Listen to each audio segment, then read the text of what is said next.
위로와 기쁨을 주는 고린도의 회개한 성도들, 고린도 사람들이 이 일에 어떤 단초가 되었고 도구가 된 것이죠. 바울 사도는 내가 어떤 심정으로 그 편지를 썼던가를 생각해요. 어떤 심정으로 썼어요? 정말 깊고 무거운 마음을 가지고 고린도 사람들이 회개해야 되는데, 만약에 이 편지를 읽고 회개하지 않으면 더 나빠질 텐데, 이런 마음으로 바울 사도는 그 편지를 썼었단 말이죠. 그렇게 해서 고린도 사람들이 나타낸 반응은 뭔가 하면 경건한 근심, 경건한 슬픔이었어요. 아까도 제가 말했지만 성경에서 유일하게 근심, 슬픔을 긍정적으로 얘기하는 대목이에요. 우리는 보통 세상 근심 익숙하죠. 세상 근심은 얼마나 가까이 있어요? 우리 안에 있어요. 자, 성경 말씀을 한번 보죠. 본문을 9절과 10절인데 내가 지금 기뻐하면 너희로 근심하게 한 까닭이 아니요. 실제로 이 편지를 보고 고린도 사람들은 근심했다고요. 근데 너희 근심했다는 그 자체가 아니라고 얘기를 해요. 그러면서 도리어 너희가 근심함으로 회개함에 이른 까닭이라. 그 근심함이 고린도 사람들을 회개하게 만들었어요. 그리고 너희가 하나님의 뜻대로, 이게 중요한 거예요. 하나님의 뜻대로 근심하게 된 것, 우리에게서 아무 해도 받지 않게 하려 함이라. 또 하나님의 뜻대로 하는 근심, 이 하나님의 뜻대로 하는 근심이라고 바울 사도가 표현한 것이 어떤 것인가? NIV 영어 성경에서는 경건한 슬픔이라고, godly sorrow라고 번역을 했거든요. 근데 이 하나님의 뜻대로 하는 근심, 이 후회할 것이 없는 구원에 이르게 하는 회개를 이룬다. 둘 다 그렇죠. 앞에서도 뒤에서도 너희가 근심함으로 회개함에 이른 까닭이요, 구원에 이르게 하는 회개를 이루는 것이요. 그러나 세상 근심은 사망을 이루는 것이에요. 세상 근심은 다 사망을 이루는 거예요. 그래서 근심하지 말라고 그래요. 염려하지 말라고 그래요. 이 근심은 불신앙의 열매예요. 그런데 여기서 얘기하고 있는 하나님의 뜻대로 근심하는 것은 신앙의 열매예요. 그렇기 때문에 회개라는 열매를 맺는 거예요. 경건한 슬픔은 구원에 이르는 회개를 가져오고, 또 이 회개는 참된 기쁨을 가져온다는 게 본문을 통해서 우리가 보게 되는 중요한 명제예요. 경건한 슬픔을 고린도 사람들이 이 중간 편지를 읽고 경건한 슬픔을 가지게 되었죠. 정말 바울이 말한 것처럼 우리가 정말 하나님을 대적한 사람들인가, 우리가 바울을 대적한 게 아니고 복음을 대적한 사람들인가, 이런 생각들을 하면서 그들은 깊은 슬픔에 빠졌어요. 하나님의 뜻대로 하는 근심이었어요. 그리고 그게 회개를 가져왔고요, 그 회개의 소식은 디도와 바울을 기쁘게 했다고요. 경건한 슬픔은 어떤 거예요? 정리하면 교회 안에서 우리는 경건한 슬픔을 봐야 되고, 그것이 우리에게서 먼 이야기, 드물게 일어나는 일이어서는 안 되죠. 그러나 세상 근심은 우리는 너무나 가까이 있고 너무나 보편적인데 반해서 경건한 슬픔은 굉장히 찾아보기가 어려워요. 경건한 슬픔의 특징은 뭐예요? 회개를 이루는 거예요. 마틴 루터는 회개가 그리스도인의 전생애의 가장 중요한 특징이라고 얘기를 했어요. 그런데 왜 회개가 없을까요? 어떤 신학자들은 그런 얘기를 하죠. 우리 시대의 교회는 회개를 모른다고? 기도라는 건 전부 다 이거 주세요, 저거 주세요 강구인데, 하나님 앞에서 진짜 회개하는 게 진짜 그리스도인인데, 루터의 말에 의하면, 아니 성경 말씀이 그런 것이죠. 그런데 회개가 없어요. 왜 그래요? 경건한 슬픔이 없는 거예요. 경건한 슬픔을 찾아보기가 어려운 거예요.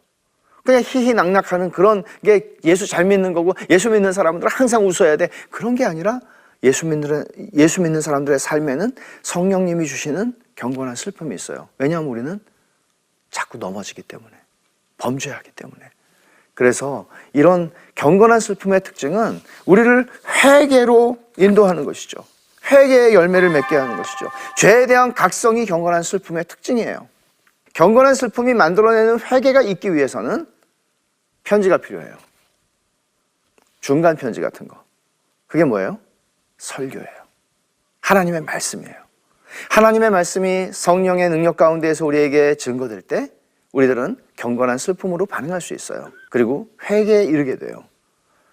우리가 만약에 난 듣고 싶은 메시지가 기분이 좋아지는 메시지를 듣고 싶어, 소위 feel good 메시지를 듣고 싶어, 이런 게 오늘 너무 보편적인 문제잖아요. 이렇게 되면 경건한 슬픔이 있을 수 있을까요?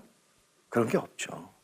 그냥 기분을 그냥 이렇게 한번 그냥 리프레시하는 그런 메시지가 아니라, 정말 진짜 우리를 새롭게 하는, 진짜 우리를 새롭게 태어나게 하는 그런 메시지. 그거는 경건한 슬픔을 만들어내는 그런 메시지가 복음이죠. 필요한 것이죠.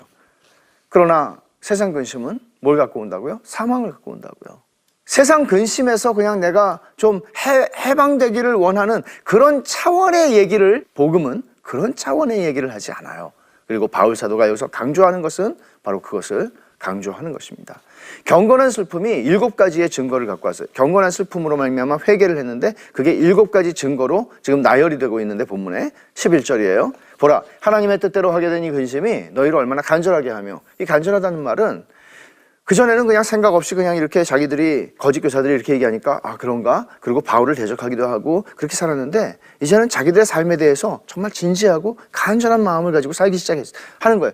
하나님을 믿는 사람들이, 정말 회개를 한 사람들이 자기의 삶에 대해서 이렇게 간절한 마음으로 진지하게 살아가게 되는 것이죠. 그리고 얼마나 변증하게 하며, 이거는 그전에는 바울을 대적했는데 이제는 바울을 변호하기 시작해요. 그리고 얼마나 분하게 하며, 바울을 대적하는 사람들, 자기들도 그 자리에 있었지만 그 사람들 보니까 정말 의분이 일어나요. 분한 마음이 일어나요. 이거 아니지! 라는 마음이 일어나요. 그리고 얼마나 두렵게 하며, 하나님을 두려워하지 않던 사람들이 이제는 하나님을 경외하고 하나님을 두려워하는 마음들이 생겨요. 그리고 얼마나 사모하게 하며, 바울을 그전에는 바울을 향해서 시큰둥하던 사람들이 이제는 바울을 향한 간절함과 사모하는 마음이 생겼어요. 그리고 얼마나 열심히 있게 하며, 이것도 마찬가지예요. 그전에는 열심히 바울을 대적했다면 이제는 열심히 바울의 편에 서서, 사실 더 정확하게 말하면 복음의 편에 서서 복음을 변증하는 삶을 살기 시작하는 거예요. 그리고 얼마나 벌하게 하였는가. 이게 무슨 말입니까? 바울을 대적하는 사람들, 그리고 거짓 교사들을 향해서 저 사람들이야말로 교회에서 내보내야 하는 사람이라고, 회개하지 않는다면 벌해야 한다고, 이런 말을 그들이 하기 시작한 것이죠. 이게 뭐예요? 회개의 증거라고요. 이 모든 것들을 이루신 분은 성령님이세요. 바울의 중간 편지가 아니라 성령님께서 그 편지를 통해서 그들의 마음에 경건한 슬픔을 낳으셨고, 그 경건한 슬픔이 그들을 회개하게 했고, 이렇게 해서 이런 아름다운 이야기들이, 기쁨과 위로가 되는 이야기들이 발생하게 되는 것이죠. 여기에는 디도의 역할도 있어요. 디도의 기쁨이 바울의 기쁨이 되는 것이죠. 13절과 14절을 보면 이로 말미암아 우리가 위로를 받았고 우리가 받은 위로 위에 디도의 기쁨으로, 소식 듣고 기뻤는데 디도의 기쁨이 있었대요. 디도는 그냥 심부름꾼이 아니에요. 디도는 바울 사도의 그 간절한 심정을 가지고 이 중간 편지를 가지고 간 사람이에요. 그런데 디도가 얼마나 마음이 조마조마했겠습니까? 그런데 디도가 이제는 기뻐한다고요. 우리가 그 기쁨을 보고 더욱 많이 기뻐한다. 그의 마음이 너희 무리로 말미암아 안심함을 얻었습니다. 조마조마했던 마음이, 이 사람들이 바울을 대적했는데 나 같은 사람이 얼마나 더 대적할까, 이런 생각을 했었죠. 그런데 안심함을 얻었다. 내가 그에게 너희를 위하여 자랑한 것이 있더라도 부끄럽지 아니하니, 내가 고린도 사람들을 이런 사람들이야, 너 회개할 거야. 근데 정말 회개했어요. 우리가 너희에게 이런 말이 다 참된 것 같이 디도 앞에서 우리가 자랑한 것도 참되게 되었도다. 얼마나 아름다운 이야기의 고백이에요.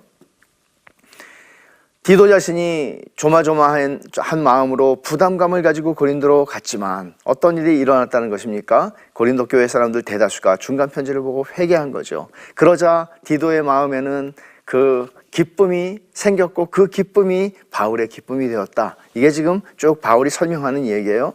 그러니까 바울 사도는 지금 이런 얘기를 통해서 뭘 가르쳐주고 싶은가 하면, 고린도 사람들 속에 일어나는 대적하는 일뿐만 아니라 그들이 또 회개하는 일, 디도가 심부름을 했던 일, 이 모든 것들 하나하나 우리가 보면 큰 것만 보일 때가 있잖아요. 중요하다고 생각하는 것만 보일 때가 있잖아요. 근데 그 작은 세세한 하나하나의 사건들이 다 하나님의 간섭과 허락하심과 주권하에서 일어나는 일들이며, 하나님께서 이 모든 것들을 우리의 유익을 위하여 허락하신다고 고린도 사람들을 가르치고 있는 거예요. 그래서 고린도 교회 성도들의 회개와 순종이 디도의 기쁨이 되었다는 것이죠. 15절, 그가 너희 모든 사람들이 두려움과 떨므로 자기를 영접하여 순종한 것을 생각하고 너희를 향하여 그의 심정이 더욱 깊었으니. 여러분, 이 구절이요 굉장히 의미가 있는 구절인데, 보세요. 디도가 좀 조마조마한 마음으로 갔는데 이 사람들이 어떻게 반응을 했나 하면, 너희 모든 사람들이 두려움과 떨므로, 이거는 어떤 표현이에요? 하나님 앞에 두려움과 떨림을 가지고 있는 그런 표현이잖아요. 근데 두려움과 떨므로 누구를 영접했어요? 하나님이 아니고 바울이 아니고 디도를 영접했어요. 두려움과 떨므로. 그리고 어떻게 했어요? 순종을 했어요. 누구에게? 디도에게. 마치 디도가 바울인 것처럼, 하나님인 것처럼 순종을 했어요. 그리고 너희를 향하여 그의 심정이 더욱, 이런 것들을 디도가 보고 나서 고린도 사람들을 향한 심정이 더욱 깊어졌어요. 원래 간절했고 깊었던 사람인데 더욱 깊어졌어요. 그래서 고린도후서의 전환점인데, 이 부분이 바울 사도가 깊은 눌림 가운데에서 육신도 편하지 못하고 안으로도 두려움이 이게 어떻게 될까 하는 그런 마음들을 가지고 있었는데, 하나님께서 디도가 옴을 통해서 바울을 위로하시고 회개한 고린도 사람들을 향해 바울이 이제는 담대하게 말할 수 있게 하시고 기뻐할 수 있게 하시는, 이런 고린도후서의 큰 전환점이 여기서 일어나게 되는 거예요. 그래서 16절을 보면 내가 범사에 내가 이제는 언제든지 모든 일에서 너희를 신뢰하게 된 것을 기뻐하노라. 너희를 이제 믿을 수 있게 되었다. 근데 이 말씀도 우리가 잘 생각을 해야 하는 게, 사도 바울의 위로와 기쁨은 경험적이보다 신학적이다. 아까 제가 처음에 포인트에서 짚었죠? 이것은 우리의 상황이 편해지고 상황에 따라서 우리는 좌우되잖아요. 근데 상황에 따라서 좌우되는 게 아니고 하나님은 그 모든 상황 가운데 여전히 살아계시고 역사하시는 하나님이셨는데, 그런 하나님을 바라보는 것이고, 내가 너희를 이제 신뢰하게 되어서 기뻐 라고 얘기할 때도 마찬가지예요. 내가 너희를 이제는 하나님을 믿듯이 믿어, 이런 게 아니고 너희 안에 계시는 하나님을 내가 믿기 때문에 너희를 이제 신뢰할 수가 있어, 이런 표현을 하는 거예요. 그러니까 말하자면 우리가 어떤 상황 가운데 있을지라도 그 상황 속에서 하나님이 어떤 하나님이신지를 붙잡는 신앙, 이게 우리를 위로하는 것이란 말이에요. 이 전환점, 그들의 회개와 디도가 그 소식을 가지고 옴으로써 이제는 그들 안에서 그들을 회개하게 하시는 하나님을 신뢰함으로 그들에게 담대함을 가지고 말할 수 있게 되는 이 큰 전환점, 여기서부터 이제 바울 사도는 진짜로 하고 싶었던 얘기를 꺼내기 시작하는 거예요. 그게 8장으로 넘어가면서 시작이 돼요. 그럼 오늘 말씀을 우리가 정리하면서 우리 삶에 적용할 부분들을 한번 짚어보죠. 첫째는 세상 근심을 내려놓고 경건한 슬픔으로부터 참 기쁨을 누리자는 것입니다. 우리는 세상 근심 내려놓기 다 원해요. 근데 세상 근심을 내려놓는 게 그냥 참 기쁨으로 가는 것이라고 생각해요. 그냥 희희낙낙하는 좋은 일만 벌어지는 거라고 생각해요. 상황이 주는 기쁨을 누리고 싶다고 생각을 해요. 그냥 모든 일이 만사가 잘 되기를 바라요. 근데 때때로 하나님께서 우리에게 진짜 기쁨을 주실 때에는 오늘 우리가 본 것처럼 경건한 슬픔을 주신다고요.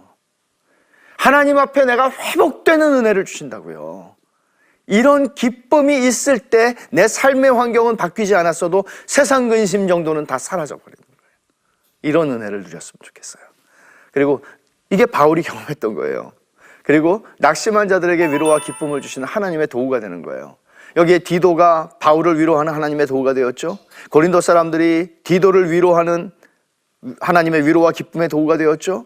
이거 메커니즘이라고 해도 되는지 모르겠지만, 이런 속에서 나는 그러면 나의 존재는, 그리고 내 삶에 일어나는 모든 일 속에서 나는 누구에게 위로와 기쁨이 되는 것이지? 하나님의 위로와 기쁨의 도구가 되어 살아가는 것, 얼마나 복된 것입니까? 여러분, 그런 삶을 살아가셔야 합니다. 세 번째는 나의 고난을 통해 교회 공동체의 위로와 기쁨이 넘치게 되는 경험을 구하라는 것입니다. 여러분, 우리가 경험하고 살아가는 것들이 많습니다. 내 삶에 일어나는 거 중요하고 사소하고 많은 일들이 있지만 이거 그냥 일어나는 일이 아니에요. 고린도 교회에 일어나는 일이 멀리 마게도냐에서 기다리고 있는 바울과 하나의 영적인 공동체 안에서 위로를 주고 기쁨을 나누는 그런 복된 역사들을 성령께서 이루어 가시는 거예요. 우리를 모든 낙심 가운데서 위로하시는 하나님이 그 일을 행하신 것이에요. 이런 일들을 여러분들의 삶 속에서 깊이 좀 경험하실 수 있기를 바랍니다. 이제 다음 10강에서는 돈 얘기를 좀 할 거예요.